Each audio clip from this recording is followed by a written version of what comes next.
Mga kabayan, may bagong announcement ang IRCC tungkol sa up to 33,000 workers in Canada na pwedeng matransition to permanent residence sa 2026 at 2027.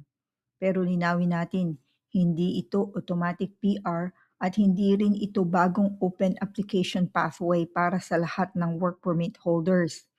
Ayon sa IRCC, ang unang inaccelerate ay mga existing PR applications ng work permit holders na nag-apply na through programs tulad ng PNP, Atlantic Immigration Program, Community Immigration Pilots, Caregiver Pilots, at Agri-Food Pilot at nakatira sa smaller communities in Canada for 2 years or more. Ang importante, sinabi rin ng IRCC na applicants do not need to take any action. Ibig sabihin sa ngayon, hindi ito Apply Now program. Ngayon, ang malaking tanong, maglalabas pa kaya ang IRCC ng another announcement tungkol dito?